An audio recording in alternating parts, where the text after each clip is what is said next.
Namaskar and welcome to all the viewers to today's episode of Luminaries of Bengal series organized by Sangam Talks in collaboration with Bangla Abar. With all of your love and support, we have reached the eighth episode of this well-needed series. And of course, thank you for your patience as this episode got postponed last week due to unavoidable circumstances. Today we discuss the few but key events out of many from the illustrious life of Shyama Prasad Mukherjee Mahasaya, son of the legendary Sir Ashutosh Mukherjee.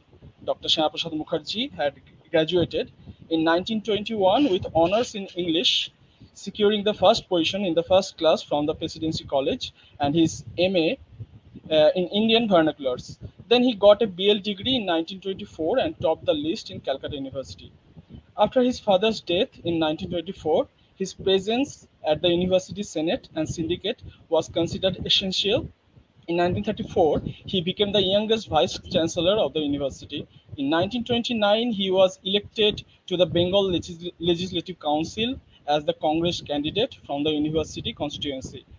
In response to the Congress call for boycott of councils, he resigned but later re entered it as an independent member for the sake of the university. In 1937, he was re elected from the university constituency. After several disappointments from the Congress leadership, he was forced to form a coalition ministry with a non Congress and non Muslim League nationalist force during the period. V. Savarkar created a deep impression on him and he joined the Hindu Mahasabha and became its acting president in 1939. During the 1943 famine, his humanitarian works saved a lot of lives. Soon after the rigorous famine, the shadow of partition began to threaten the stability of life. He put forward the argument that if at all India was to be partitioned on the communal basis, in that case Bengal and Punjab must be partitioned on the same ground. He was disgusted by the ignorance of the Congress government to the fact which was the government sponsored anti Hindu pogrom in East Bengal and eventually created the first real democratic opposition in the Parliament and Constituent Assembly of India. And the result was Bharatiya Jana Sangh, the predecessor of Bharatiya Janata Party. His role in the Lok Sabha as the leader of opposition earned him the title Lion of Parliament. In 1953, he died at Srinagar, Jammu and Kashmir, in custody under questionable circumstances. Hence, the very justified phrase, "Jahan hua Balidan Mukherjee, wo Kashmir hamara hai." Now, it's a great honor to introduce our distinguished panelist for tonight.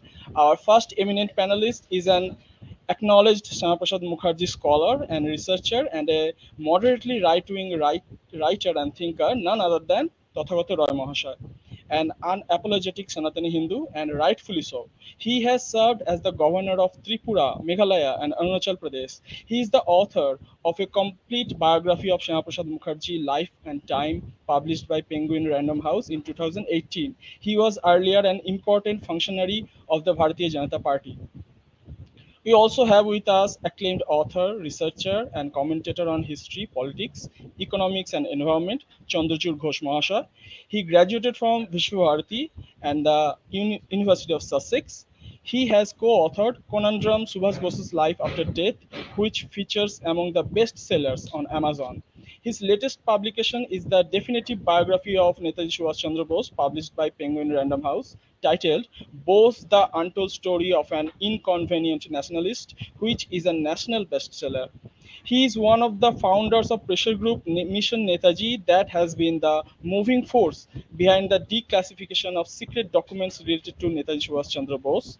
His activism led to the declassification of over 10,000 pages in 2010. Our moderator for this episode is Shikanto Mukhopadhyay Mahasaya, who is an international human rights activist with a background in statistics, economics, and finance. Formerly a senior banking analyst on New York Wall Street, he now heads various NGOs globally. He has spearheaded the Triveni Kumbh, internationally held in West Bengal after nearly 700 years. He is a co-founder and international advisor to Bangla Abar. I will now ask Shikanto Mukherjee Mahasha to take stage. Over to you, sir.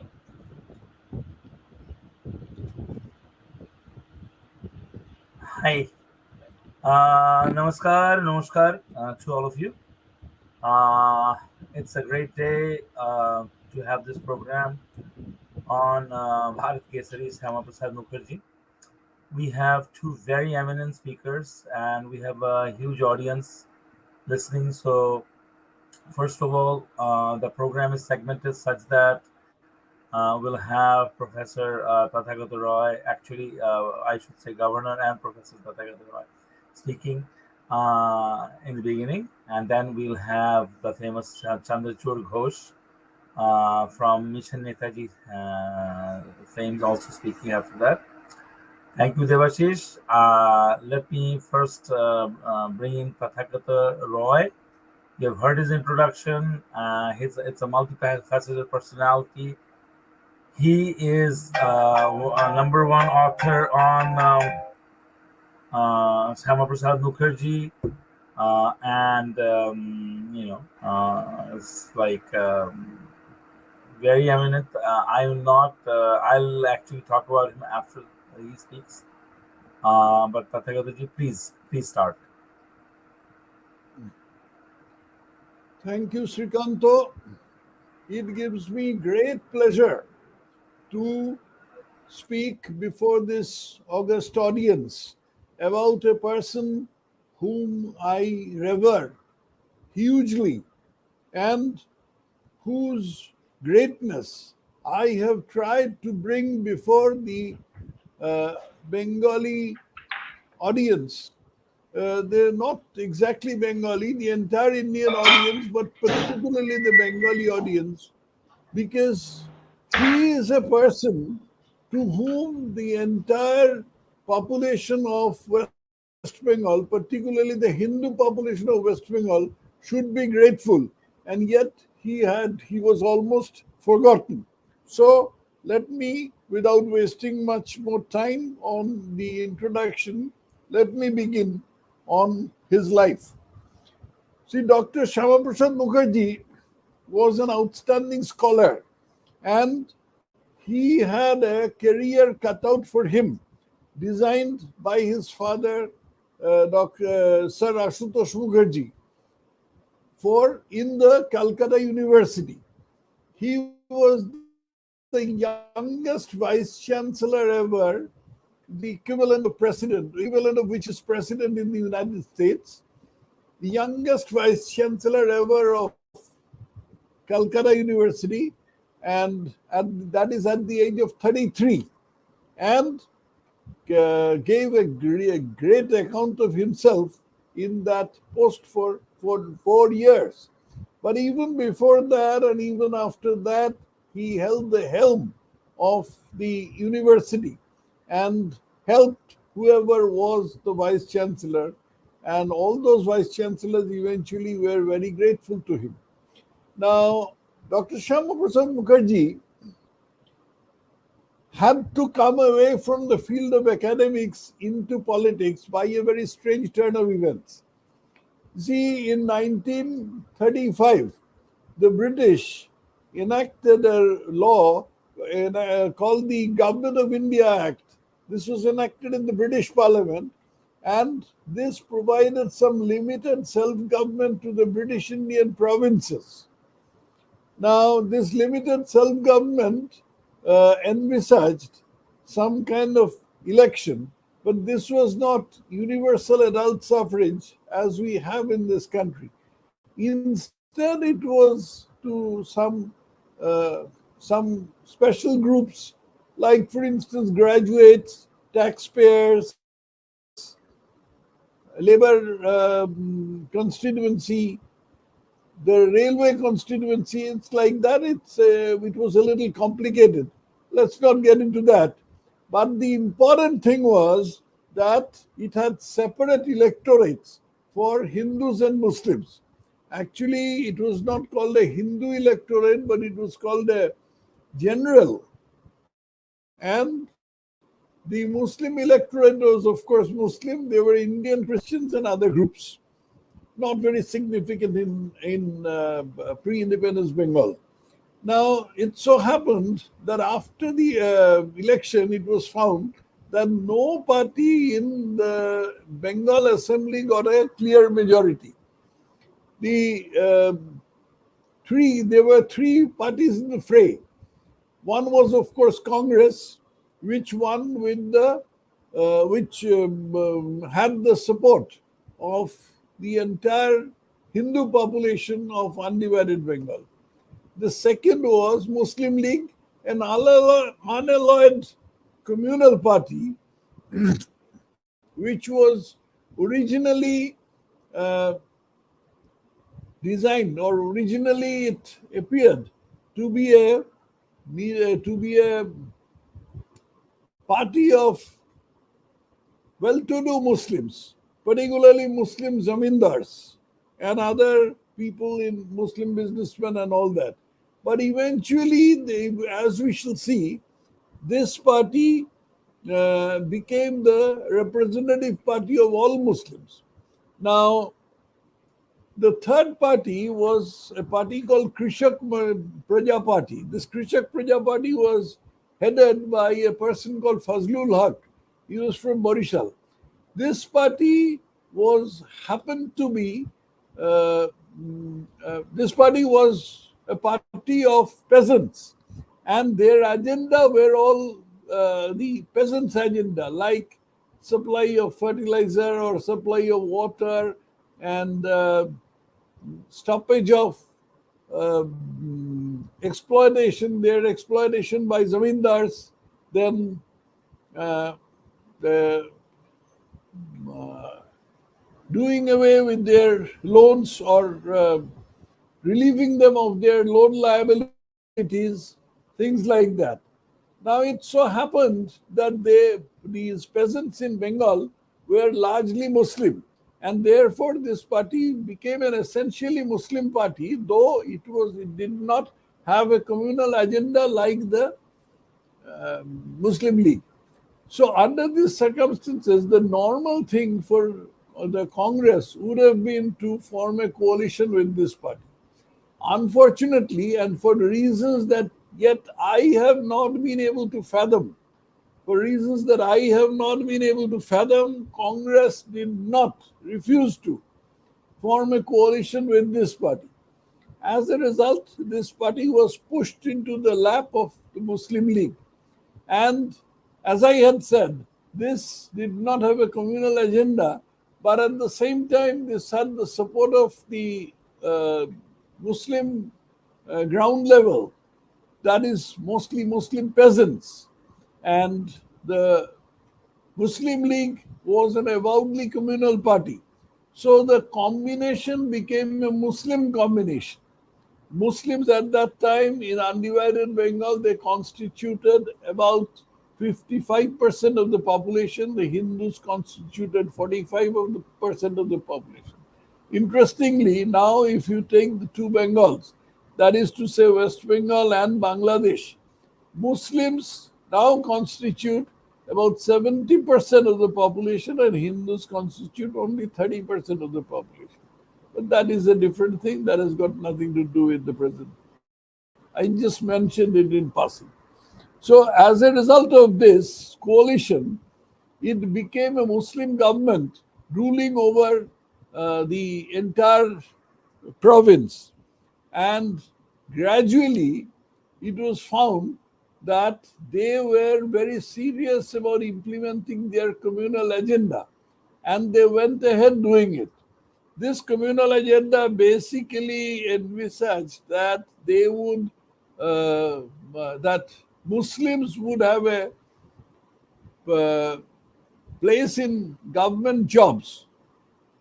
At that time, government jobs were very important. Muslims would have a share of government jobs in proportion to their population.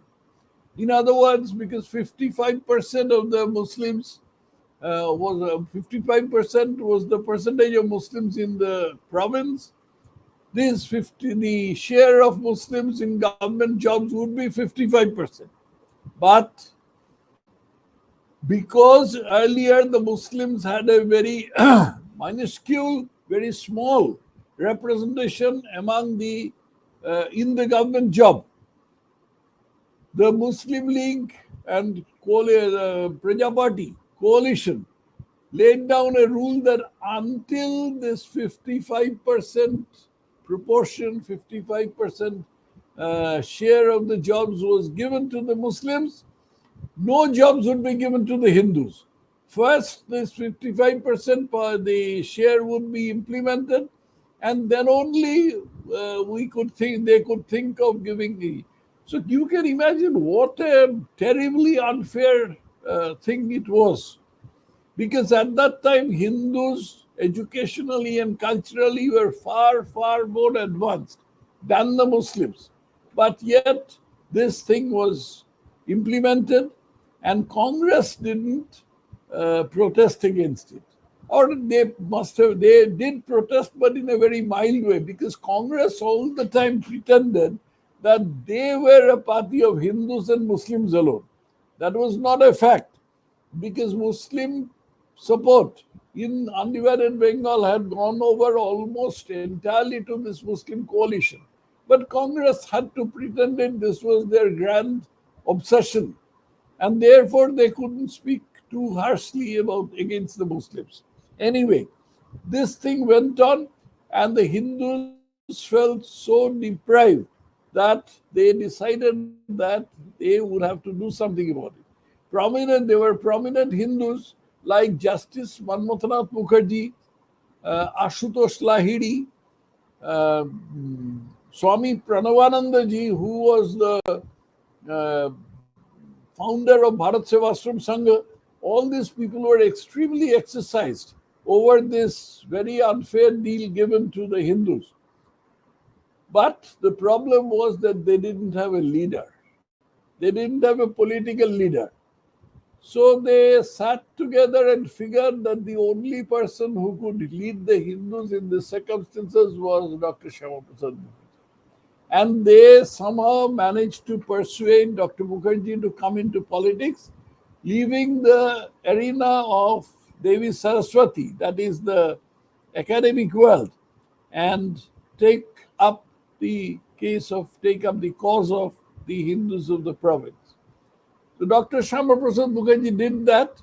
He became a member of the provincial legislative assembly, and he lambasted the ruling Muslim coalition on the floor of the assembly. But of course, the Muslim coalition, because they had a brute majority, they had their way. Then Dr. Mukherjee did something very interesting. Fazlul Haq was not at all comfortable in the company of the Muslim League, because their attitudes were different. They were both Muslims by religion, but their attitudes were different. So Dr. Mukherjee managed to persuade Fazlul Haq to leave that coalition and form a separate coalition called the Progressive Democratic Coalition. And by doing that, he drew away the milder Muslims, the non-communal Muslims among the coalition to his side, and eventually formed a government. Now, at that time, the British governor of undivided Bengal was a person called Sir John Herbert, a very, very bad man, very scheming man with no empathy for the people he was supposed to govern. In those days, mind you, under the Government of India Act, in spite of the fact that there was election, there was provision for election, the governor had supervening powers, and he could overrule any decision of the cabinet. But this became particularly true after 1939, because the Second World War was declared. Britain was a belligerent power.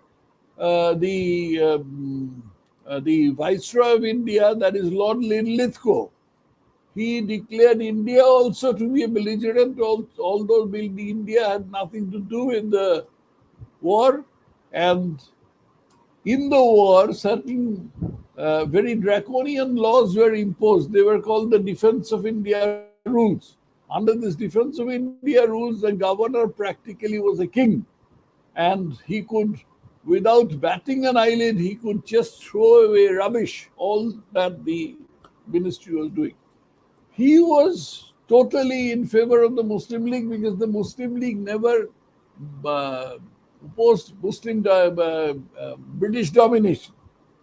But because they had the Dr. Mukherjee and Fazlul Huq's coalition, because they had majority in the parliament, in the state legislative assembly or provincial legislative assembly. In those days, they used to call them provinces, not states.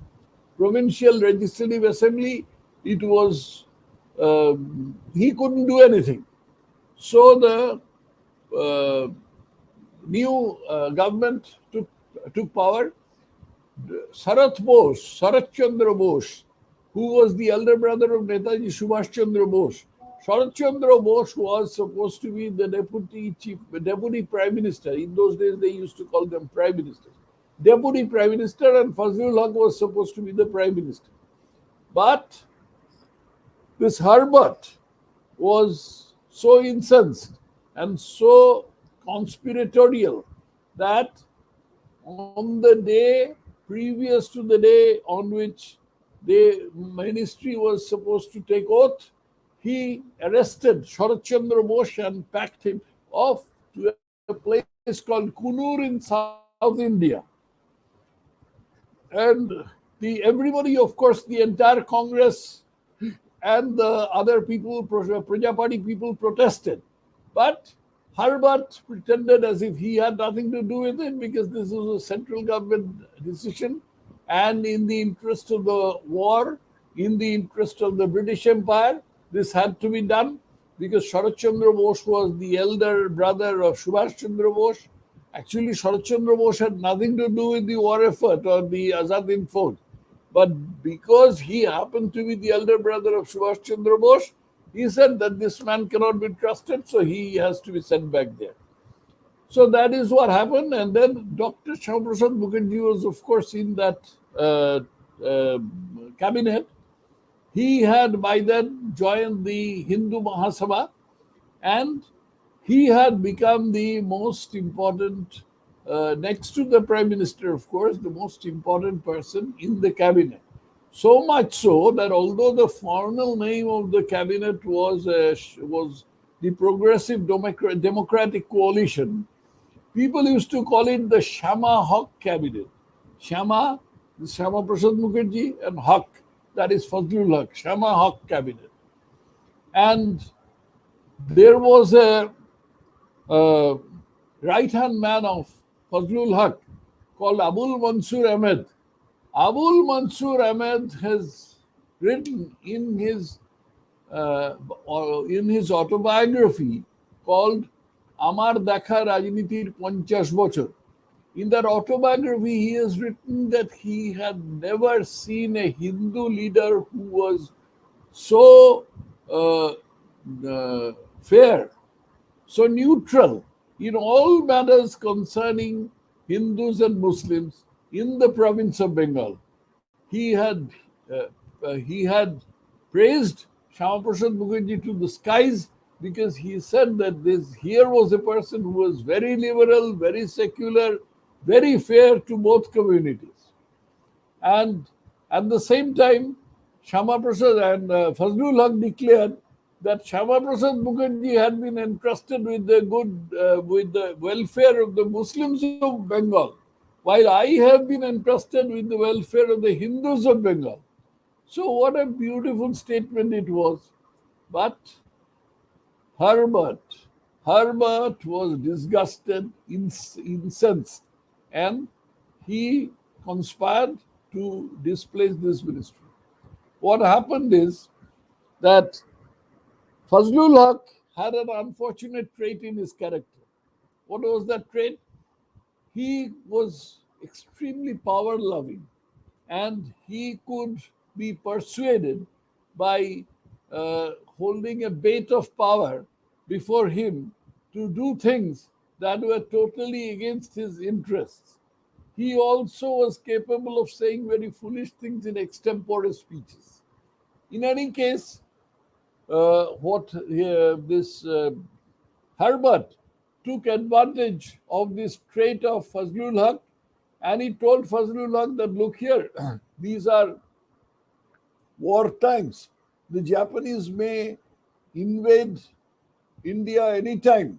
And if they do, the first province that they will hit is Bengal. So let us have a national cabinet. Let us have a cabinet in which all parties are represented. So you resign from this cabinet, and I shall appoint you as the prime minister of the next cabinet, which will be a all-time all-party cabinet. All-party means Muslim League will be included. Fazlul Haq took the bait and he did it. He gave a resignation letter to Governor Herbert, which had no date. Governor Herbert simply put it in his pocket, did nothing. And Fazlul Haq imagined that he would keep his word. But after some time, when Fazlul Haq started taking steps, uh, really important steps in the administration of the province, which was not to the liking of the British.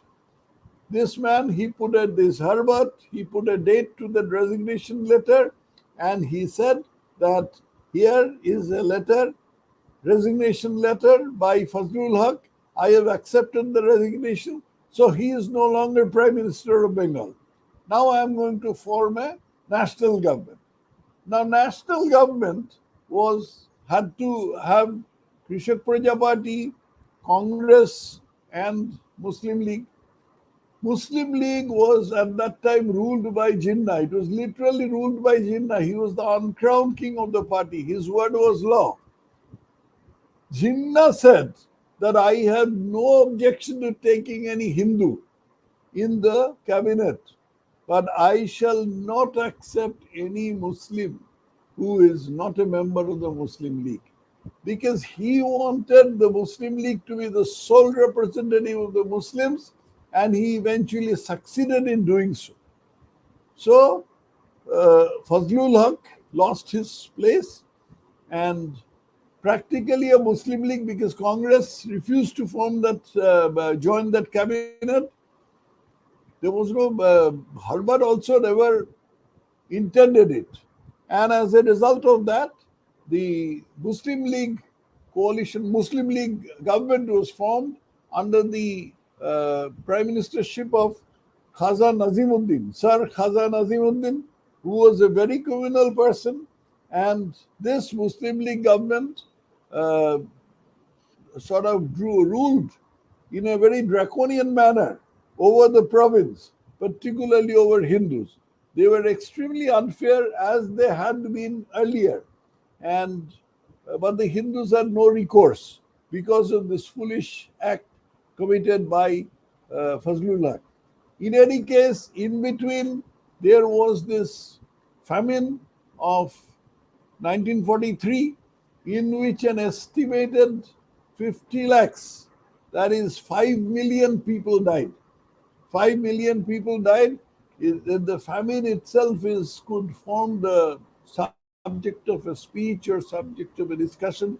So I am not going into the details of it. I need merely to say that this was a time when you could see emaciated bodies lying on the ground and asking for fan. You know what fan is? Fan is the supernatant liquid that is left after you have boiled rice. And these bodies, these people who had lost all human qualities just out of sheer hunger, they were too scared to ask for rice. Instead, they asked for fan, that liquid.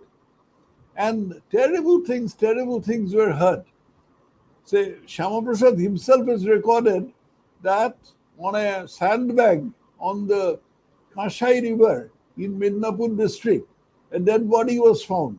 That man, out of hunger, he had swallowed sand from the river. He had swallowed river sand and he had died. hundreds and thousands of people died on the streets of Kolkata, and people didn't even look. I mean, they just traipsed, they sort of uh, crossed over the dead bodies. So, in this manner, it went on. But Dr. Shyama Prasad Mukherjee did a fantastic thing in organizing reliefs. There were a large number of bodies who were organizing reliefs, but Dr. Shyama Prasad Mukherjee was the coordinating body among them, and he headed the coordinating body among them, and he had done absolutely yeoman service. So much so that his elder daughter was getting married in this time, but he could not attend the meeting, the wedding ceremony of his elder daughter. In any case, by 1943 end, the famine had abated. Then, meanwhile, Mahatma Gandhi, whom I don't acknowledge as Mahatma and whose birthday happens to be tomorrow, Mohandas Gandhi is a proper way of referring to him, and that is what I shall do henceforth. Mohandas Gandhi did a very strange thing. He had, in 1942, the Quit India movement had been launched, and it was a failure. The Quit India movement was a total failure. It had petered out, and the Viceroy Linlithgow, he had put all the Congress leaders in jail. With the result, there was no one to give leadership to the movement, and it petered out. But after some time, it so happened that Gandhi fell very ill, and Linlithgow decided that it wouldn't look good if he died in a British jail. So he was let loose. At that time, Rajagopalachari was also loose, because Rajagopalachari had opposed this 42 Quit India movement. So with that, Rajagopalachari worked on Mohandas Gandhi and persuaded him to go to Jinnah's house, to go of his own to Jinnah's house and give a set of proposals which approximated to Pakistan. Now, before that, I must tell you that in 1940, in Lahore, the uh, this Muslim League had passed the Pakistan resolution, but they still had no idea of what this Pakistan would be, where it would be located, which provinces would form part of Pakistan. Gandhi went and explained it to him. Can you imagine anything more stupid? But he did it. And Jinnah, of course, rejected those things. But what happened is that Gandhi had walked a mile towards Jinnah, while Jinnah did not give even an inch. So, as the result, the Pakistan idea formed it started solidifying in people's heads, particularly Muslims' heads, and as a result, all the non-Muslim League Muslim parties, like the Krishak Praja Party in Bengal, or the Unionist Party in Punjab, they gave up. I mean, they wound up their parties and joined the Muslim League. So, with the result that the entire Muslim population of India had joined the Muslim League, and Jinnah was their uncrowned king, of course. So, this process went on. In between, there were a lot of things like there was a change of government in Britain.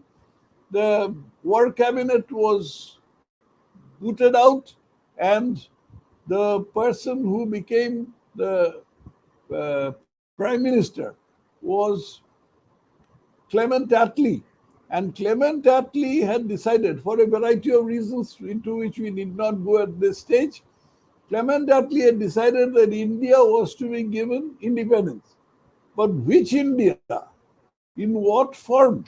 Because Congress had not accepted partition while Muslim League was clamoring for partition. So what kind of India? In order to decide that, he sent a very high power cabinet mission to India in 1946. They conferred with all the parties, including Shyama Prasad and Dr. Ambedkar, and finally gave a scheme. But the scheme didn't work out, And Jinnah, in order to reinforce his case, he provoked a riot in Calcutta, which was called the Great Calcutta Killings. In this Great Calcutta Killings, an estimated 10,000 people were killed. Just like the famine, there were dead bodies lying all over the city.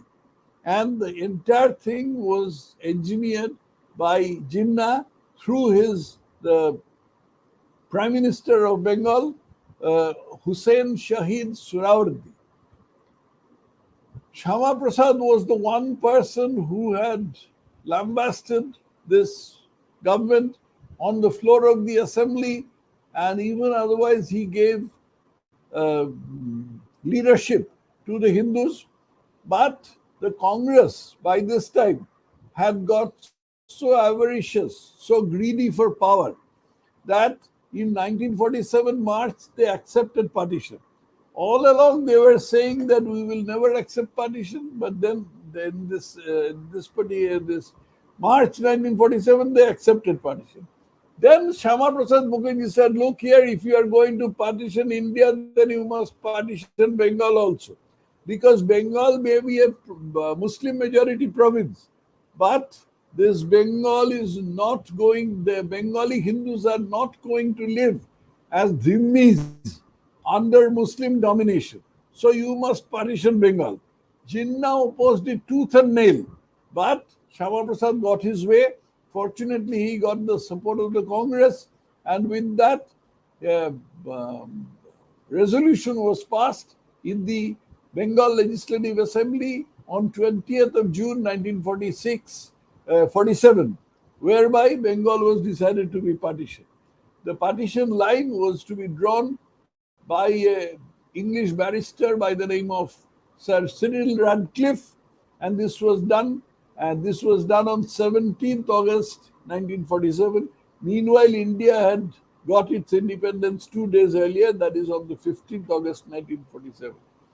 So this was, I personally consider, I as the biographer of Dr. Shyama Prasad Mukherjee, I personally consider this is the greatest achievement of Dr. Shyama Prasad Mukherjee. If he had not done this, if he had not moved the Congress and the Hindu opinion all over the province of undivided Bengal, then we Bengali Hindus would have been dhimmis under a Muslim administration, and we would have had to either become refugees or convert ourselves to Islam or jump into the Bay of Bengal. We have still not appreciated, the people of Bengal have still not appreciated, the Bengali Hindus have still not appreciated what a great achievement of Dr. Shyama Prasad Mukherjee this was. I think I'm running out of time, so the remaining part I am going to compress a little bit, because the subsequent part is better known, because that was a All India role of Dr. Shyama Prasad Mukherjee. So that is better known than the earlier role of Dr. Mukherjee. So Dr. Shyama Prasad Mukherjee, after partition, after independence, he became a member of the British Nehru's cabinet. He wanted the education portfolio, but Maulana Abul Kalam Azad grabbed it. As a result, Shyama Prasad was made the minister in the Union cabinet for industries and supply. He did a very good account of himself. It was before he was the motive power behind the building of the DVC, that is Damodar Valley Corporation, the Chittranjan locomotive works, both of which were either totally or partly benefited the Bengalis, because West Bengal at that time was receiving a huge load of refugees from East Bengal. The East Bengal government, that is East Pakistan government, engineered a riot, or I should say pogrom, anti-Hindu pogrom in East Pakistan, as a result of which the entire middle class Hindus who had been at the forefront of the um, educational and cultural life of East Bengal. They were forced to leave East Bengal and come over to Bengal, West Bengal. Shyama Prasad, together with Dr. B.C. Roy, looked after their rehabilitation, but it was a terrible problem because Nehru did not give adequate importance to their rehabilitation. Uh, Srikanto, am I how long, do I yeah, have any more Bharat, time? the thing is that even after reading both of your Shyama Prasad books, etc., I am totally overwhelmed. Extremely good opinion. Sorry, extremely good information. Lot of information. I'm sure the audience let them digest it. I am asking you to just stop for now, and again, you will speak again because I know you have not concluded. Fair enough. Fine, So no here, problem. yeah, these are the books, viewers, that we have on screen that Dr. Roy has written, rather, Okay. Professor Governor Roy has written on Shyama Prasad. He has also done an extremely extensive job on documenting the partition of Bengal. And Incidentally, the book on the left is a Kannada edition of the book. oh wow, wow. Yes, no, this is the major book. Yeah, that's the Kannada edition. We have the Bengali edition, Hindi edition, and the English edition as well. They're all available on Amazon, and requesting all of you to please wait for Professor Roy to speak again in just a few minutes. We want to introduce, or rather bring in, Chandrachur Ghosh.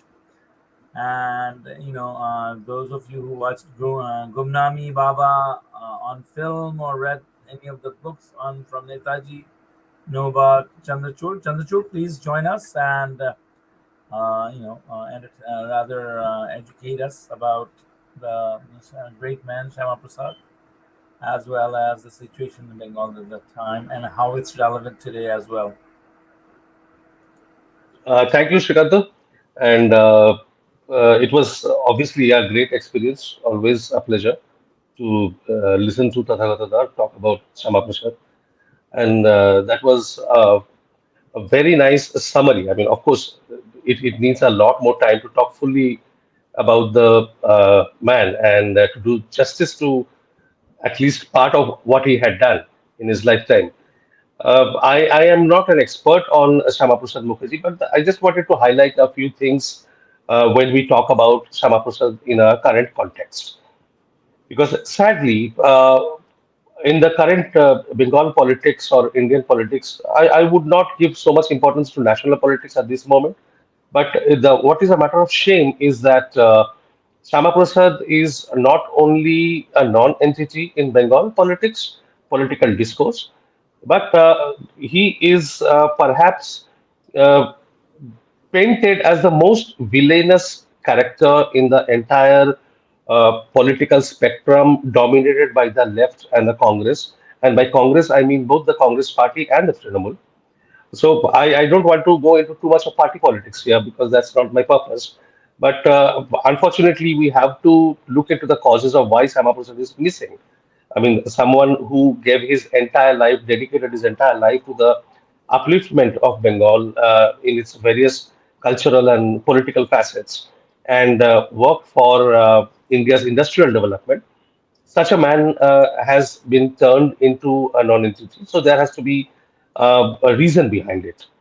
I mean, so much so that a few years ago, when the Calcutta port was renamed Shamaprasad according to Shamaprasad's name, there was a hue and cry that it has been renamed to Shamaprasad port, and by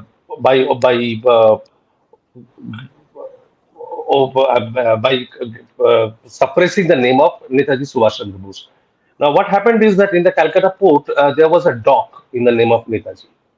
And for all these years, nobody had the idea, nobody had the thought that the port itself could be named after Netaji. There was only a dock. But when the central government renamed the port as, according to Shama Prasad, there was a human cry. There was a shrill protest in all forms of media and political platforms. No, there is always, whenever the name of Shyama Prasad comes up, there is always a standard retort. I mean, it's almost as if it has been internalized and memorized and programmed into the Bengali mind of our times that Shyama Prasad is to be uh, posed, posited as an opponent or as an anti-figure to Netaji Subhas Chandra Bose. Now, that's very unfortunate because their relationship was nuanced. Of course, they had differences, but beyond the differences, there was much that requires a study and look to be looked into, which is not done. I'll just give some examples. I mean, the biggest example that is given thrown at whenever the name of Sama Prasad comes up is that in the 1940 Calcutta Corporation elections, Netaji, still not Netaji, he was still Subhash Bose. Subhash Bose opposed the Hindu Mahasabha and broke up, and his men broke up Shama Prasad's meeting, the Hindu Mahasabha's meetings, which is true, which is no, which is a fact. So there is no doubt about that. But nobody, and even those who try to uphold Shama Prasad are not able to defend or give the full picture, and that says a lot about being informed in the political circles in Bengal today. So that is the picture that is given. So let me just pick up the thread from a little before that. And the first thing that I would like to highlight here is that when Subhas was expelled from presidency and he was in the wilderness, he was just uh, outside the education circle, had no idea what his future was going to be, whether he was ever going to be taken into any of the colleges in Calcutta after being rusticated from presidency. It was with the help of Shyama Prasad's father, Ashutosh Mukherjee, that he was taken into the Scottish Church College. So Ashutosh Mukherjee played a big role, and I think, if I remember correctly, Sharat Bose went and met him, and Ashutosh intervened so that Subhas could get admission in the Scottish Church. Later on, as I mean, Shyama Prasad entered active politics later on in around 1939-40. But before that, also he was a member of the Legislative Council of Bengal. He represented the Calcutta University constituency. And while writing Subhas Bose's biography, I found that in 1932, when Subhas Bose had been thrown into jail and the doctors were suspecting tuberculosis, and very soon he was to be exiled to Europe. It was Shyama Prasad who stood up in the Bengal Legislative Council and moved an adjournment motion to discuss the state of Subhas's health. That was in 1932. Again, I mean, when Subhas came back and became the Congress president, it was the post was called Rashtrapati at that time. So when he was the Rashtrapati in 1938, there was a huge student strike in Calcutta St. Xavier's College. The authorities of the St. Xavier's College and the students clashed over certain issues. And the students came to Subhas for advice. But Subhas refused to advise them only on the ground that two of his nephews, Aurobindo Bose and Kalyan Bose, were among the student leaders. He said, it doesn't look good as the Congress president to advise you when my own family members are in the student union. So what did he do? He sent them to Shyama Prasad Mukherjee to take his guidance as to how to take the movement forward. So I mean, this was the kind of relationship that they shared. Again, in 1939, after he was re-elected, after Subhas was re-elected as the Rashtrapati, and the history of that year is well known how he was forced to resign and form Forward Bloc. So after he resigned in April as the Congress president, a huge public meeting was organized in Calcutta to felicitate him, to felicitate Subhas. And the convener of that public meeting in 1939 May was Shyama Prasad Mukherjee. So this is the background. I mean, a very few pointers. I mean, just the highlights of the relationship between the two men. Now, obviously, it comes down to the clash in 1940. What happened exactly? So in 1940, Subhas had formed Forward Bloc, and he had by that time been expelled from Congress. So he was forbidden to be a member of any elective body, which virtually meant an expulsion from the Congress party, from the Congress organization. And obviously, the Congress in Bengal was Bose Congress because that was one province where the Gandhian High Command had no control, had no influence. The Gandhian leaders like Maulana Abul Kalam Azad, Prafulla Chandra Ghosh, some of them they tried their best, but they couldn't do anything. The entire Congress organization were with the Bose brothers, Subhas and Sarat. Now, it was 1940, it was Calcutta Corporation election time, and obviously the Bengal Congress, as it was called at that time, it was the Bose Congress, and they entered into an alliance with the Hindu Mahasabha. Now, it is said that you will see a news clipping which has gone viral, doing rounds in the internet. Anything goes in the social media because there is no accountability. No one asks for the source. Purportedly, it's a clipping from Anandabazar Patrika where Subhas talks in very virulent terms against the Hindu Mahasabha, exploiting the religious sentiments of the Hindus. And I have not been able to find that clipping. And anybody who has shared, even the top leaders who have shared that clipping, I have asked them for the source, but they have not been able to give me the source. I have checked. I haven't been able to see Ananda Bazar of that date, but I have checked the other newspapers of that date, and there is no report of such a public meeting held or addressed by Subhas on that date. So 99.9%, I'm sure it's a fake news. It has been manufactured like many other historical points. This is also a manufactured piece of history. Now, the fight was that, I mean, if Subhas was so antagonistic to Sama Prasad or the Hindu Mahasabha, why would he approach them for an alliance? That is the first question. I mean, if he had so much displeasure. And when the alliance broke down finally on the question of selection of candidates, Subhas wanted certain candidates. He didn't want certain candidates for Hindu Mahasabha. And Sama Prasad insisted for one or two candidates.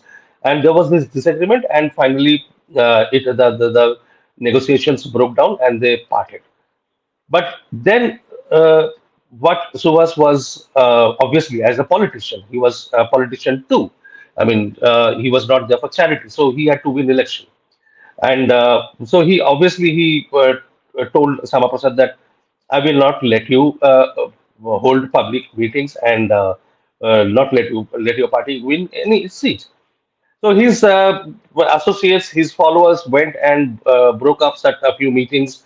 Some of them were attended by the elderly editor of Modern Review at the time, Ramananda Chatterjee, and obviously it gave an opportunity to the right wing of that time with the Hindu Mahasabha. Ramananda Chatterjee, of course, controlled Modern Review, and it gave the opportunity to the Gandhian print news media in Bengal, which was led by Amrita Bazar Patrika and Jugantar.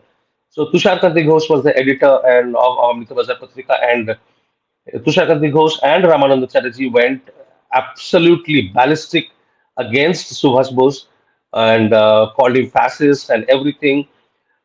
Certain decisions, certain utterances of Subhas at this time were illogical, irrational, and very unlike him, but probably were made due to the heat of the political situation because they are not congruent with his political personality or his thoughts. But anyway, it just got bitter and bitter, and hell broke loose when he actually entered into an alliance with the Muslim League in Kolkata. So, Muslim League by that time had announced the Lahore Declaration had come in, where they had announced their intention for dividing India and all.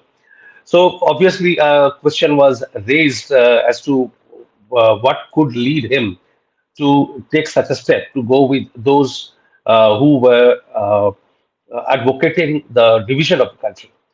Subhas was very clear. I mean, his strategy was very clear.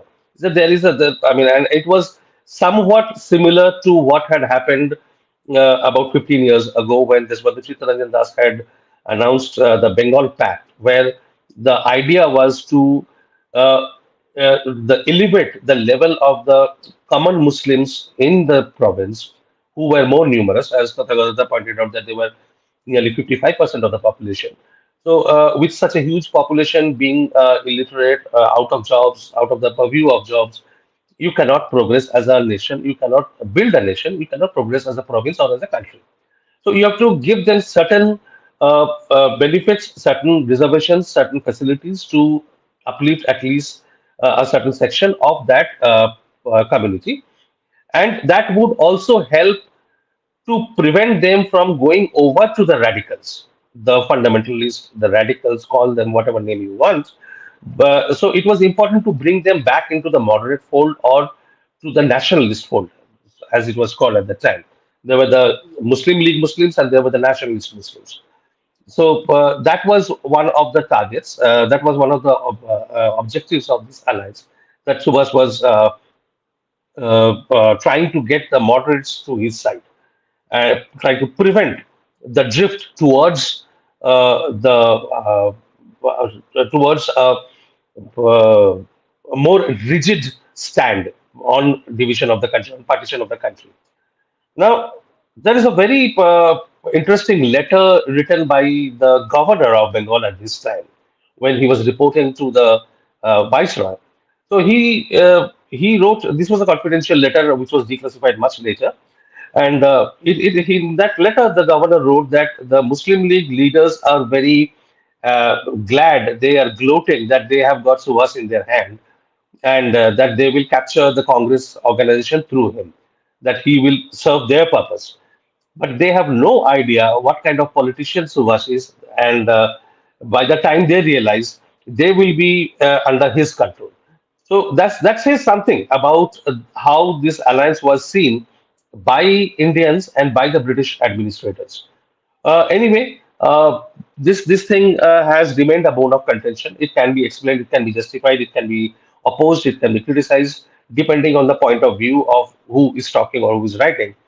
But that, in a nutshell, is the relationship that this shared.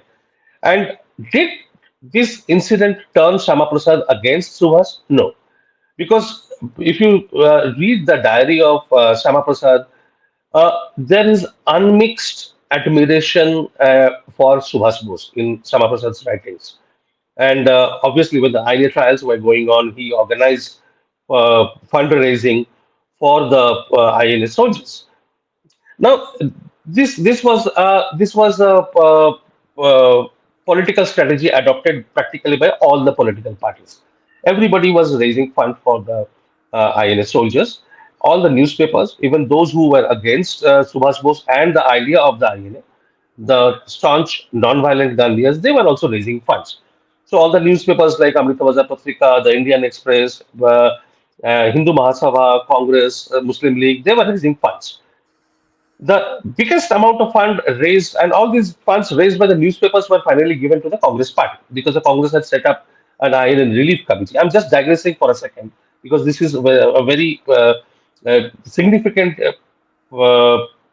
incident of our political culture, which is not much known, and hence questions are not raised. Now, a huge amount of money was raised and subsequently given to the All India Congress Committee. So Congress was raising its own funds, and the newspapers which were raising funds that went into lakhs, multiple lakhs, they were all given to the AICC. Now, till this day, there is no account of what happened to that money. The IICC never gave any account of how they spent or how much they spent for the Indian soldiers and how much went into the party kitty. But we don't know. We have no clear idea. Subsequently, I got to know about this issue because when the when Pandit Nehru was trying to give some money to Netaji's widow, Amelia Schenkel in Austria, he casually asked that do we still have money from the INA funds? Sardar Patel wrote back to him, we have enough. But exactly that is the point, that there was no accountability and the Indians don't know what happened to that huge amount of funds raised. Coming back to Shama Prasad. I mean, as I said, that we find if we read his diary, if we find immense respect and admiration for Subhas Bose, that continued. Sorry. Sorry, Uh, yeah. yeah, just wrap up in 1 minute, then we'll again bring you in. Absolutely, absolutely, absolutely. I'll just address one more point, and then we will come back Sure. for more discussion. Sure. Just one point I want to raise is that it is said another accusation that Shama Prasad was hand in glove with the British administrators, with the British government. He was a stooge. So these are the standard misinformation campaign that have gone on for decades and have played a large role in overshadowing his personality, his role in the nation building. Now, so I will just highlight one point here. When the first interim government was formed, it was Sama Prasad's name was proposed, but the viceroy Wavell shot down the name of Sama Prasad from that list, and his reason was that throughout Sama Prasad has been an out and out uh, critic and opponent of the British government, British Raj in India. So that is recorded, and this letter, these minutes are recorded in the transfer of power volumes. It's sad that people don't get to know these facts these days, and most of the dialogue that happens, discourse that happens, is terribly uninformed. So, Sama Prasad, these two points I wanted to highlight to begin with, two misinformation points. One, that there was Subhas and Sama Prasad were opponents and enemies and they hated each other. And the second was that Sama Prasad was some sort of an agent of the British government. So, I will stop here, and later on, maybe we can take on more points. Thank you. Thank you. Immense amount of information. Chandrachud, I'm sure these are contained in your new books. New book, rather. It's not available in the US yet. I ordered it. I think it's coming in January. But anyway, Oh, okay. yes, but I know it's available in Kolkata. Uh, there are multiple questions that are coming in. One question that, again, it's important. What was Shama Prasad's role in partitioning Punjab along with Bengal? That is the question. But again, let me come back just a second. Let us introduce ourselves. We are Bangla Abar. Bangla Abar is an international organization registered both in India as well as in United States. And our job, or rather, we are non-political, and our job is to educate Bengalis and those interested about Bengal, about what happened in Bengal, who are the famous people in Bengal. This is the Luminaries of Bengal series. For those of you joining today, Luminaries of Bengal series is we're talking. We started with Ram Mohan, and we progressed through various personalities who have, of course, they have touched Bengal, but they have also touched India. I mean, Pan India, Greater India, as well as Akhand Bharat as well, in terms of uh, education, in terms of philosophy, in terms of the independence movement. Let me just make an announcement. I'll announce this again at the end.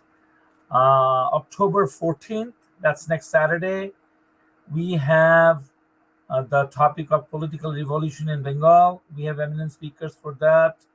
Professor Gautam Sen, London School of Economics, and Sanjeev Sanyal. He is the economic advisor to the government of India. Again, Sanjeev Sanyal and Gautam Sen on 14th October, 8 p.m. 15th October, that's a Sunday, next Sunday, at 8:30 p.m. we have the topic on the great Sri Aurobindo, a political revolutionary into a spiritual journey. We have multiple speakers. I'll list them so shortly. So both 14th at 8 p.m. and 15th at 8:30 p.m. we have programs. Please come back.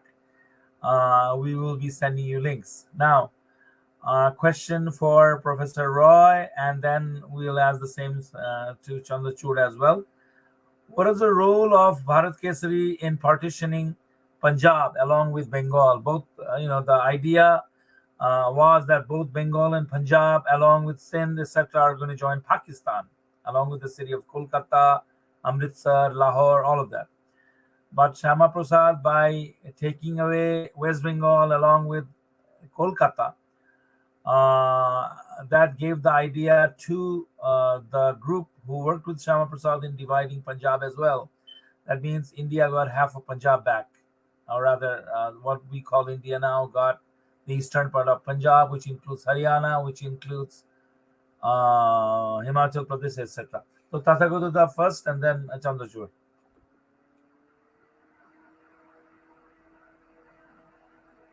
Tathagata, you are mute again. Tathagata, we can't hear you. Hello? Uh, Can you hear me now? yes. Yes, we can hear you. Go ahead. Can you hear me now? Yes, we can hear you. Please go ahead.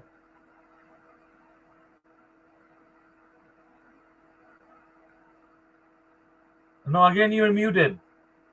Tathagata, you're muted again. Sorry? Yeah, I can hear you now, but one I second do ago what? we can listen to you. Yes, go ahead. So should I begin from the beginning? No. Yeah, about the question we asked. Yes, Okay. please start from the beginning. Yes. All right. So Dr. Shyama Prasad Mukherjee did not have a direct hand in in the partition of Punjab because he was never involved in Punjab politics. The Punjab partition was largely the act of the Punjab Congress as well as the Akali Dal, which was led by Master Tara Singh at that time. And with all these things, Dr. Shyama Prasad Mukherjee's credit is largely in the partition of Bengal. But as for Punjab, the fact that these two provinces were partitioned together, it really shows us that there was similarity in the action. And I'm quite sure that what the Akalis and the Punjab Congress did, they got a lot of inspiration from what Dr. Mukherjee was doing in Bengal.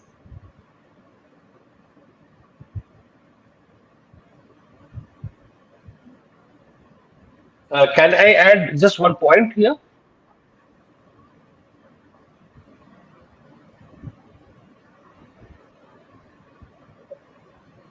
Okay. Well, okay. The point I would just had to add to what Tathagata just said is again I'm coming back. I'm bringing back Sama Prasad to the current day politics because that's very important if we want to resurrect him, which is essential. Is that when Sama Prasad ran his campaign for division of Bengal, and Yeah, lost. he was supported by the entire Congress organization at the ground level, and the intellectuals of Bengal also stood behind him. So he had a huge, massive support at the elite as well as the ground worker level. So the criticism that is thrown by that same Congress party today that Samprasad got Bengal divided and as if it was something wrong done by him. So the current intellectuals very carefully cover up the fact that the entire Congress organization stood behind him and worked to prevent Bengal going to Pakistan, becoming a part of Pakistan. And no less important was the fact that Shama Prasad got the support of the Congress top leadership, Pandit Nehru and Sardar Patel. Both of them were absolutely clear and vociferous and made public statements without any ambiguity that Bengal needed to be partitioned. So, just picking on Shama Prasad to as if to blame him for the partition of Bengal and covering up on all the facts, that is again a misinformation that has come down to our generation and going on to the next generation. So every it's a very abusive culture that has developed, which refuses to look into the historical context and the details and the facts, and lives on some myths which have been built over a number of decades.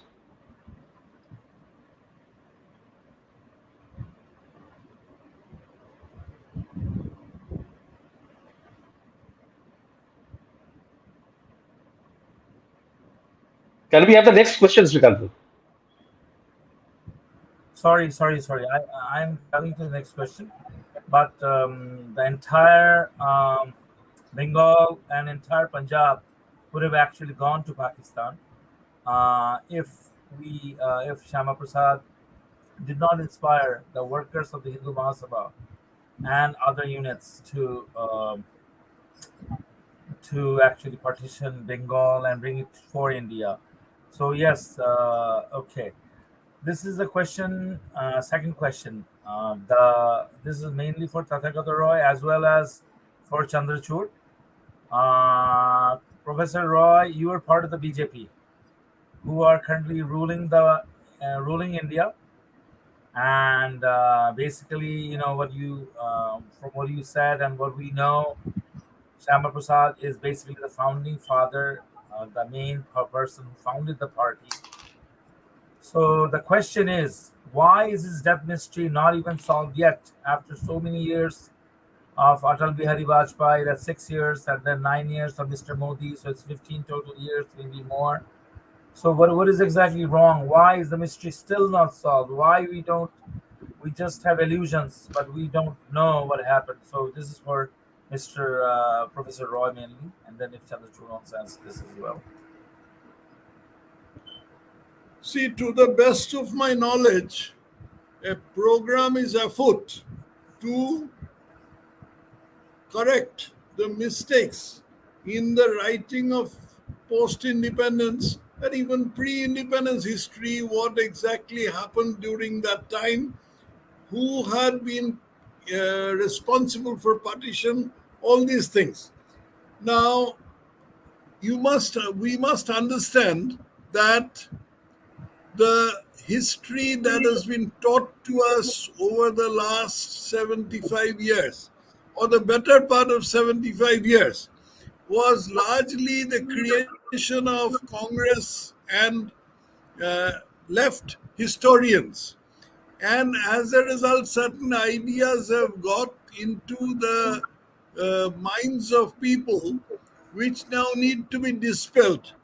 Now, this is not a thing that can be done hurriedly, because if you try to do it hurriedly, they will just throw up their arms and shout to the high heavens that they are rewriting history, they are trying to they are trying to introduce the RSS version of history and all that. So this has got to be done gently but firmly and with adequate support, adequate academic support. A very large section of the academics in India who were appointed during the Congress regime were left oriented or Congress oriented. They would not give any support to this kind of effort. So, as I said, it has to be done carefully and gently, but very firmly. Chandrachud, do you want to add something to this? Very quickly, 2 points. One on the point of history and on the point of politics. On the point of history, it's said that Shyama Prasad Mukherjee was the founding father of BJP and all. So, which was the Bharatiya Jana Sangh. Now, the point is that while doing my research, I found that Shyama Prasad Mukherjee did not establish the Bharatiya Jana Sangh. In Bharatiya Jansangh was it came into being in 1951 October, 21st October, the same date which coincides with the formation of the Azadin government of Netaji. But before that, in April or May in Calcutta, Shyama Prasad Mukherjee had announced a formation of a party in Calcutta, which he had named the People's Party. Now, the Bharatiya Jana Sangh was being built ground up by people leaders like Balraj Madhok and Dindayal Upadhyay, and they were being organized in separate provinces. And in October 51, that is when the National Convention happened, and Shyama Prasad Mukherjee was elected as the first president of the Bharatiya Janata. Now, is Bharatiya Janata the ideological parent of BJP? I find it difficult to believe because, believe it or not, I mean, we all political parties in our country have to have a constitution, and the left parties, for instance, mentioned in their constitution the source of their ideology, which is Marx and Lenin, and so on and so forth. The Congress does not name anybody. BJP, believe it or not, is the only party which mentions Mahatma Gandhi as the source of its ideology, and its Gandhian socialism is its creed. Bharatiya Janata made no such claim. So when there is an ideological shift has happened, I wonder whether it can be called the successor of Bharatiya Janata. I mean, that these are just two quick points I wanted to make. Maybe Tathagata can speak on the latter point about Gandhi being in the BJP constitution as a source of ideology. Yes, I can certainly speak. It was, I personally think, this is my personal view. I personally think that this was one of the grand mistakes of Atal Bihari Vajpayee committed during his presidency between 1980 and 85. And it is during this time that the Panchanishtha of the uh, Bharatiya Janata Party included Gandhian socialism. Today, the creed that is being followed by the Bharatiya Janata Party, never mind what is written in paper, but the creed, what is being written, is not socialist. Although the constitution was amended by a subterfuge by Indira Gandhi through the 42nd Amendment to make it a socialist and secular republic. Today, the republic that we have is not a socialist one, and rightly so. What Atal Bihari Vajpayee envisaged by Gandhian socialism was a decentralized economy. We are not having any kind of decentralized economy. The government has no program to decentralize the economy. Political power certainly can be decentralized, but not the economy. So while the thing can remain on paper, it is my impression that the BJP is not following Gandhian socialism, and quite rightly so. Okay, let us actually go back to Shyama Prasad. So again, we have so many questions from our viewers. Why is the death mystery not solved? But this is for Dr. Roy, who is the official biographer. I mean, he is the biographer for Mr. Shyama Prasad. What happened? What happened, in your opinion, the death? How did it happen? I mean, let us understand again his role in one nation, ek desh, one flag, ek nishan, one constitution, ek bidhan, was and is being finally implemented after so long by the Modi government. I mean, is it being implemented? Is it? I mean, does the Modi government feel that was his vision? And also, please add to the death mystery. I mean, what exactly happened? Do we know? Tathagata. No, I couldn't quite get the question. What is the question? Okay, it's a two-part question. We want to know what exactly happened, in your opinion, that caused his death. Question number one. Question number two. His role in one nation, one flag, one constitution. No. I'm sorry. I missed that. What was question number one? What exactly happened when? Happened that caused his death? How did Shyama Prasad die? What does your opinion say? Caused his death. Right. Yeah. And question number two? Question number two, sir, is what is his role? I mean, his role in one nation, one flag, one constitution. which is finally implemented by Modi government. I mean, is it really his vision, and do they recognize it as his vision? I'll You know answer the the second question first. Of course, it is his vision. We can see for ourselves that the peculiar arrangement of Jammu and Kashmir being a part of India and yet not being a part of India is being undone, and quite rightly so, by the government led by Narendra Modi. As for the first one, what caused his death?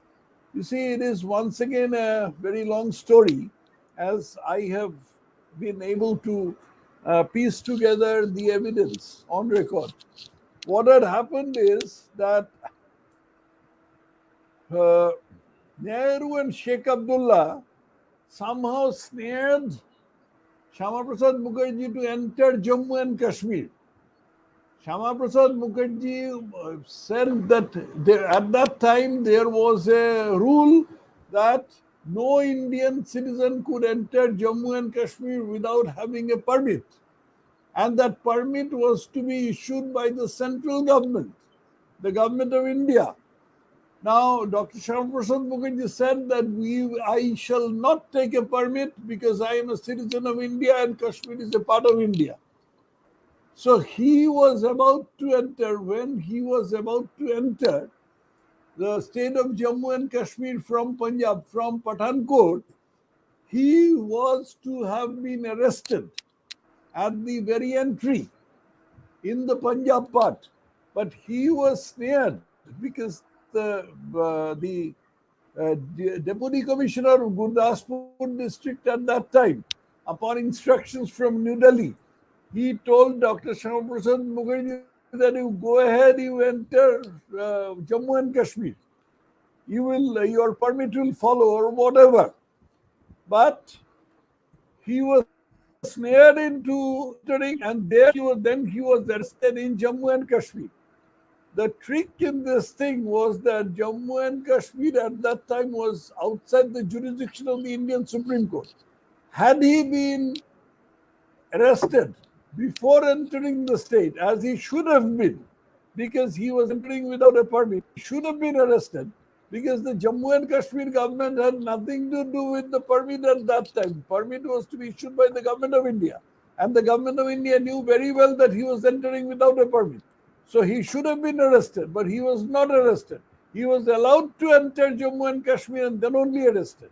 And then after that, the Supreme Court had no jurisdiction. Otherwise, he could have been made free by a writ of habeas corpus in a matter of less than a week. And then after that, what Sheikh Abdullah did to him was scandalous, disgusting. He put him in a abandoned bungalow somewhere outside Srinagar, which did not even have a telephone. He was not given opportunity to do exercise. He had DVT, deep vein thrombosis in his legs, and he had been advised regular exercise by the doctor, but he was not given the opportunity to do these exercises. Then, when he suffered a heart attack, he was transported in an ordinary taxi, not even an ambulance, to the gynecological ward of a hospital in Srinagar. And there also he was not told to lie down. The barrister Trivedi, who was looking after his legal affairs, he went to see Dr. Mukherjee after the day he had this heart attack, and he saw him sitting up on a bed and signing some papers. And then the next day he died. Any layman would know today that a patient of heart attack is not to be put in any condition, any such thing, and he's not even allowed to be allowed to go to the washroom. He's supposed to do all these things in bed. But Shyama Prasad Mukherjee was in this manner, he was sort of engineering a murder. And this was said also by a nurse called Raj Dulari Tikku, who was looking after Shyama Prasad Mukherjee, and he told this thing to Shyama Prasad Mukherjee's daughter, Shobita Banerjee. I interviewed Shobita Banerjee and she told me this. So this is how he died. I can't say that he was directly murdered, but conditions were created whereby he would have died anyway. Chandrachur?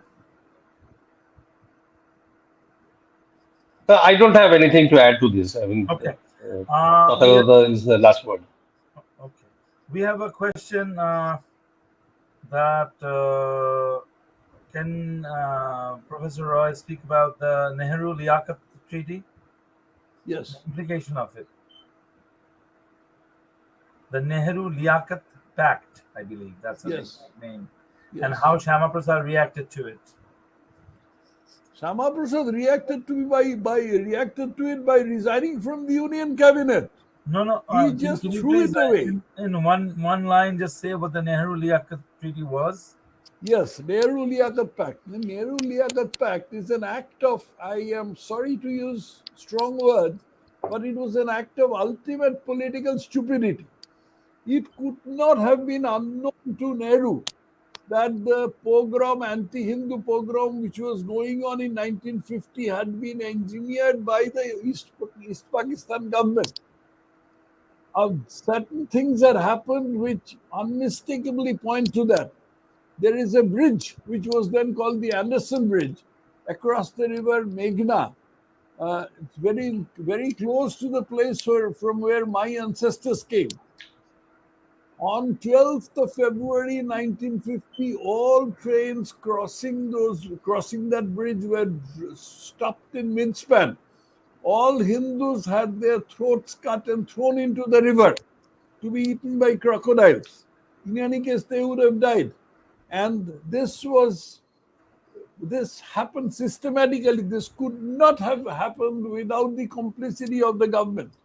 Now, these things could not have been unknown to Nehru. After all, he had his intelligence also. Furthermore, Nehru wanted to do some joint inspection of the East Pakistani landscape together with Liaquat Ali. Liaquat Ali is flatly refused. But then, what happened is when retaliatory riots started in West Bengal, then Nehru suddenly woke up. And Liaquat Ali said that no, we must discuss this thing face to face. And Nehru said, yes, of course. He wrote letters to Liaquat Ali saying, my dear Nawabzada, calling him my dear Nawabzada. And ultimately, they met in Delhi on the 8th of April 1950 and signed a pact. And Shyama Prasad rubbished that pact. It is his resignation letter, which he read out in the parliament, is an important document. It's a very revealing document. In that, it is clearly written what an act of abysmal political stupidity and Nehru created by doing this. It is in protest against this that he had resigned. So we are seeing Can I add just one quick point here? I mean, I mean, just a point of fact, which is not widely known, is that one point of time, and this fact was revealed by the then deputy chief of the intelligence bureau, who later on came to be the longest serving head of the intelligence bureau, B.N. Malik. Sounds Bengali, but is actually a Bihari. He was from the Bihar Kada. B.N. Malik divulged in his one of his memoirs that at this point of time, Sardar Patel was strongly in favor of the Indian Army moving into East Pakistan, and in that he had complete support from Shyama Prasad Mukherjee. So both of them were in favor of the army intervening, and secondly, when Shyama Prasad warned, cautioned, protested about the Nehru-Liaquat Pact in Parliament while reading out his resignation speech, uh, all the forecasts that he made came true, and that has been acknowledged by Malik. He's saying that all the warnings that he gave came out to be true, but Nehru was in a state of mind at that time where the chief of intelligence bureau, whenever he went to Nehru and reported that the pact is not working and the Bengali Hindus are being killed. Nehru used to get furious. He used to say that you are not getting the correct facts. You are representing the communal organizations and giving me twisted facts. This is record on record. And the other point that I wanted to make is the Indian leaders were very ostrich-like in their approach to exchange of population. So they somehow thought that the problem will go away by Hindus and Muslims when the country has been divided, partitioned on the basis of religion, and there was so much rioting, bloodshed. Somehow they came, trained themselves to believe that once partition was done, they would coexist peacefully. Shyama Prasad was one of the few leaders who argued at that time very strongly that the West Bengal government should take the responsibility of exchanging the population in a methodical way so that the Hindu population is in East Pakistan don't suffer.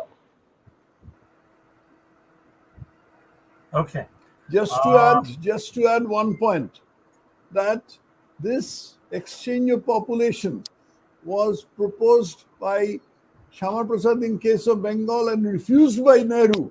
But in Yeah, Punjab, the actual exchange had happened by a normal they had to do process. it. All the Hindus and Sikhs came over from Pakistan, all the Muslims in East Punjab went over to Pakistan. okay. Now, there's another question. By the way, someone is asking Chandrachud, your opinion on Dr. Mukherjee's death.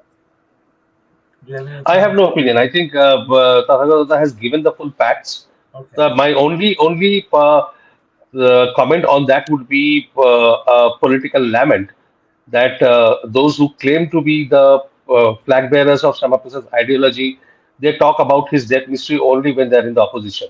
Whenever they sit in the government, they completely forget it. Yep. That maybe.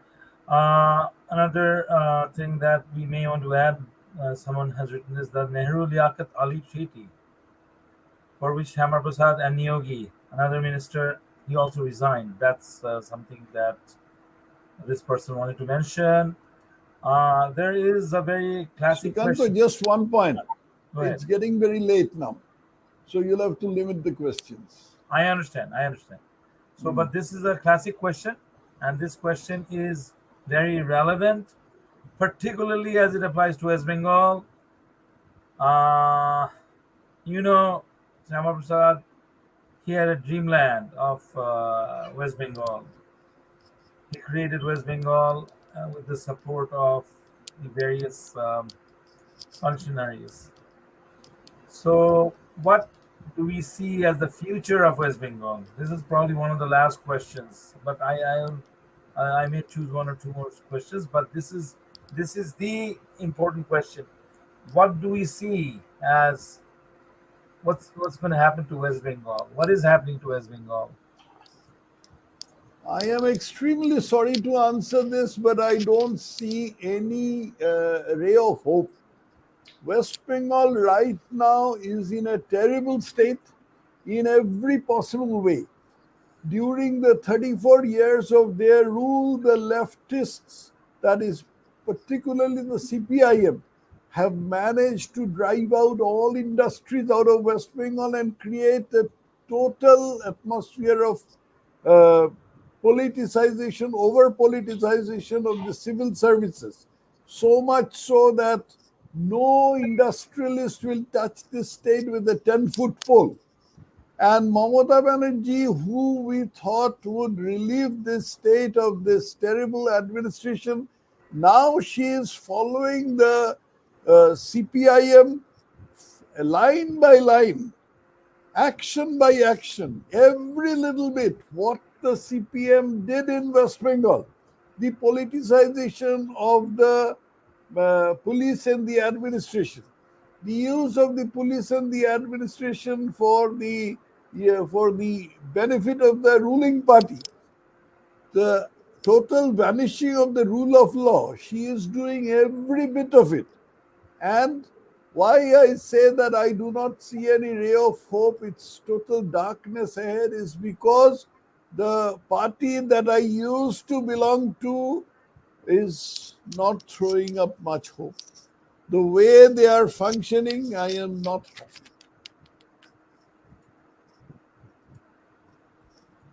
Uh, okay, so again, Chandrachud, do you have any opinion on this? Very short, and I think this should be the last question actually. See, I mean, this is a question that demands a separate session altogether. It cannot be answered in Right, right, Sure. 5 minutes. right. And to hit the core of my answer is, if we consider the Bengal Renaissance as the zenith of Bengal's development and cultural sensitivity and expression, we are at the exact opposite pole right now. Socially, politically, culturally, take it whatever way you want. Okay. So, again, I want to talk to all the viewers about our organization, Bangla. Bangla wants to arrest the trend that both Professor Roy and Chandrachud spoke about. We're asking all of you to actively join Bangla, and this is an international organization. We want to bring Bengal. Bangla Abar means Bengal again. Those of you who are familiar with the famous song Bharat Abar Jagat Sabhay Shreshto Ason Lobe. So this is about, again, Bharat Abar. Of course, Bharat Abar will do it. India again will do it when Bengal becomes number one. All this development you are seeing with G20 and all these other factors, India is slowly progressing to number one. It will become number one. But for that to fully happen, Bengal has to be number one. Whatever we have of partition, Bengal, West Bengal, and of course Tripura and the Bengali diaspora in India, in Bangalore, Hyderabad, and globally, we have to do the Bangla Abar thing, as we can say in Western language, to make the India thing, to bring Bharat to number one. We have to bring Bangla up again. Bangla has to rise. So this is our closing comment. However, there are a lot of relevant questions. We have, we will do it next time. But this is various questions are there. It never ceases. But we will do another session on maybe multiple sessions on Shyama Prasad in Bangla in the future. I also want to thank Bangla Bar and our wonderful host Devashish Babu, and thank you to all of you for attending, as well as our eminent speakers, Professor and Governor Tathagata Roy, and our very own Chandrachud Ghosh. Namaskar. Shubhratri in India. Shubhratri. Namaskar. Thank you. Good night. Jai Hind. Jai Hind.